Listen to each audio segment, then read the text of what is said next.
They keep losing in heart-wrenching fashion. The San Antonio Spurs lose 112 to 110 to the Minnesota Timberwolves, and these close games, these heartbreakers are continuing and beginning to break my heart. And we're going to break down why Donte DiVincenzo thought he was prime Ray Allen and how the Spurs ended up losing this game here on Spurs Digest with your host Keenan Warner. And for all of you guys who helped us get to 3,000 subscribers right before Christmas time, I just wanted to say thank you. I hadn't gotten a chance to say thank you. We did as a Digest team, but I very much appreciate this myself, and as a team, we very much appreciate that there. If you guys haven't yet, take a spur of the moment to get every Spurs moment here on Spurs Digest with me, Josh, and Brian. The trio of us love to talk about the San Antonio Spurs, and at the end of the day, we are all just like you are, just fans of the San Antonio Spurs. So, if you haven't yet, do that, but if not, all right, let's get right into this one. A 112-110 loss to the Minnesota Timberwolves in a extremely tough game. The NBA is such a game of runs, and you saw a lot of runs here. The Spurs got up early, the Timberwolves come back, the Timberwolves continue to push that lead, and then comes back, the Spurs come back, and then it's a back and forth game from there. There was a lot of this game, when you watched it, it felt like two evenly matched rosters. Obviously, record-wise, they were close to record-wise, within a couple games of each other. But the San Antonio Spurs, other than the Oklahoma City Thunder for the most part, every time they're facing top competition in the Western Conference, in past years, you could just see a clear difference. One, the talent discrepancy.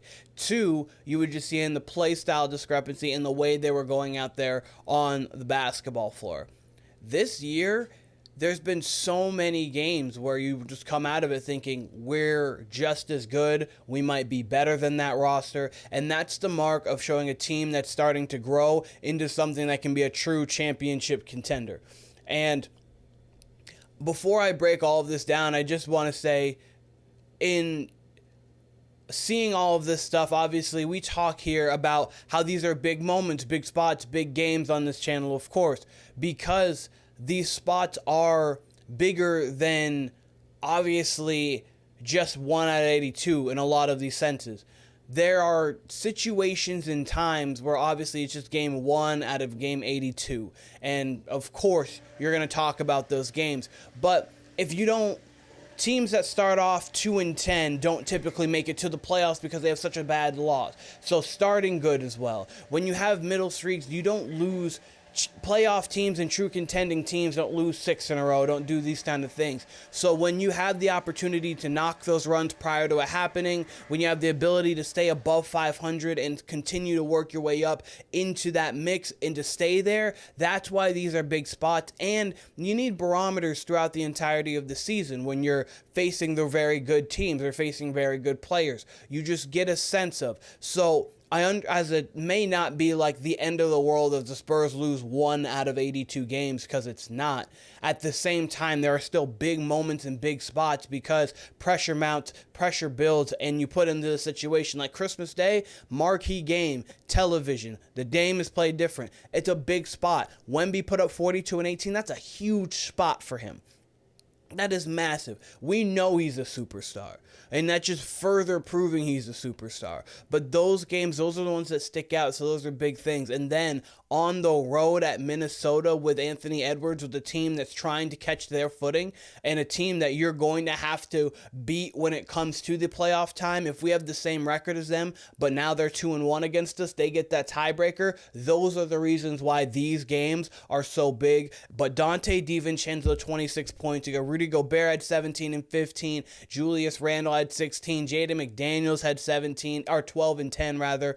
And a guy you don't see there is Anthony Edwards. He ended up going 6 of 20 from the floor, and we did a great job on making things tough. Jeremy Sochan saw him for a lot of time. We did throw other bodies at him to try to get him off of his spot, blitzed him when he was coming off of screens, just tried to make it fadeaway threes, fadeaway jump shots, not being able to get to the basket at will in attack. the way that he likes to get downhill before he gets out to that three-point line. And we did a good job of making things very tough on him. And when you do that, obviously you have to give up some other things. And when the others can beat you, you kind of got to tip your cap at that point. Donte DiVincenzo, we're going to go into every game thinking, okay, if Donte DiVincenzo is their leading scorer, we probably are going to win most games. But Wemby had himself 34, Harrison Barnes 24, Vassell 22, Chris Paul was point guard extraordinaire, as you would expect, with 14 assists himself. You go in trailing by 13 in the third, Wemby keyed a 16-4 run, showcasing his offensive skills. He was just a man possessed tonight. I love the way he's playing right now. He is truly playing in MVP form. Is he going to win MVP this year unless the Spurs do something absolutely insane? No. He's going to win Defensive Player of the Year. Chance he can win Most Improved depending on who else is going to be there towards the end of the season too. Obviously, there are some players who have looked great so far, but he has been in a situation now where he is playing at MVP level, and it's not weird for him to outplay anybody on any given night. He can even go into Denver and outplay Jokic. Like, that is on the board because he is just that good. But Minnesota survived with a brutal stretch of threes for the entirety of the game. 11 of 44. Donte DiVincenzo 5 of 10. The rest of the team was 5 of 32 or 5 of 34.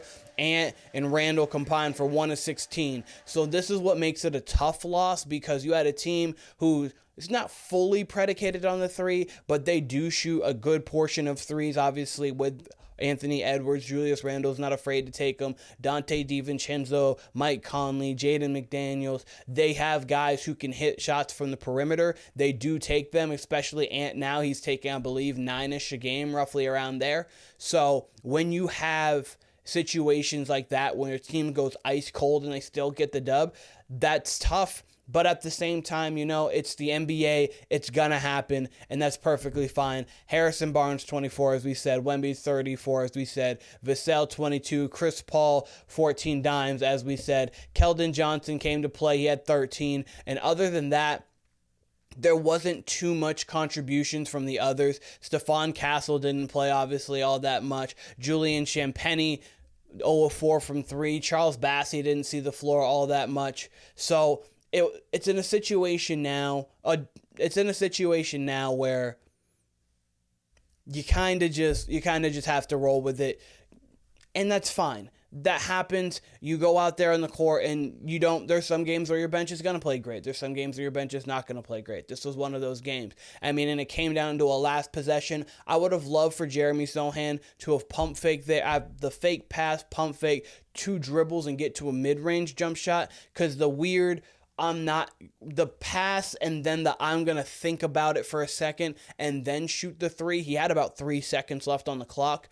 That made him out of rhythm, and Jeremy Sochan out of rhythm is not a good shooter at all. He's not really a great shooter in rhythm. So out of rhythm, he's going to be an even worse shooter. They did a good job of blitzing Wemby and getting the ball out of his hands. Paul wanted to get it back to him, but the veteran he is understood.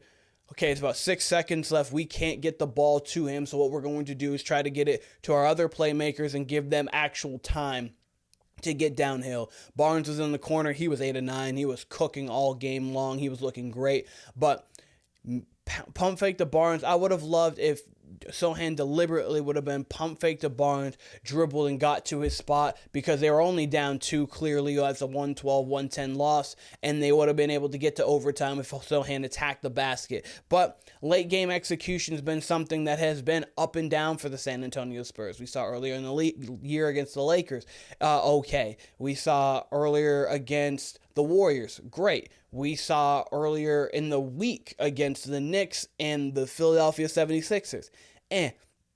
They made some good plays, they made some bad plays, and that's the thing with this team, is they're still, take out Barnes, take out Chris Paul, they're extremely young, and they're still building a nucleus, they're building an identity, they're building their culture. The Spurs obviously have a San Antonio culture, we've always had that, but they're building their natural culture as a team, the camaraderie, the togetherness, being in these spots, because when you're 22 and 60, you've got rookies, second-year players, third-year players that actually, third, fourth, fifth year players that didn't really get too much run, then they're getting run, or they've gotten run and then they're not getting the same kind of run. 2 veterans coming in. You're in situations where you haven't played all that much together in these late game spots, which is why they're so big, because you have to build some level of camaraderie if you want to get to where you want to get to. And I mean, at some point, we need to think the Spurs can play well, and they're showing that they can play well with these teams. And some people feel like it's next year, some people feel like it's next year. If they feel like it's this year, they feel like it's this year. But regardless, the San Antonio Spurs are coming, and they're playing good basketball. They're a 500 basketball team who have the capabilities of being a team who can get hot and go on a streak, because they are a team that is learning and learning and learning. We saw last year, Victor Wembanyama, he was learning the league. And this team has a lot of him, obviously. This team has a lot of Victor within their kind of psyche and their buildup. First time he plays the Suns, he doesn't have a great game. Second time he plays the Suns, he has 37 and is outplaying Durant and outdoing Durant late in games. You saw a lot of the time, Wemby in his second game against opponents, he was learning the league and learning how to play against these guys. He played much better in his second time out or on his second road trip compared to his first road trip, and all of these things, and that's what you do. And a lot of these guys on the same team are like, okay, so this time compared to this time, we're going to do better. And as we continue on and we continue to see the San Antonio Spurs team, a lot of these games are going to become big games consistently. And that is because when you're in a situation to where you are in the mix of the playoffs, this next month when we see the Denver Nuggets twice, the Lakers twice, the Grizzlies twice, the Clippers in a day, when we see all of these teams who are ahead of us, they're big games because we, 1, need the tiebreaker against them, and 2, we fall to these teams, we then fall back to the 9, 10, 11 spot, rather than if we can at least go 500, if not go better than 500, we can get to the 4, 5, 6 spot, get a home playoff series, or at least get yourself in prime position where you don't have to try to fight in a play-in.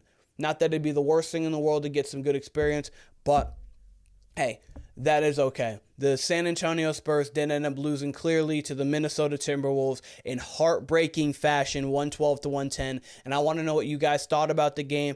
Did you feel like our late game execution was great? How did you think of the way Mitch Johnson was calling things rotation-wise? And what did you feel about this game? This has been Spurs Digest with your host, Keenan Warner. I appreciate all of you guys, and I'll be seeing all of you guys very soon.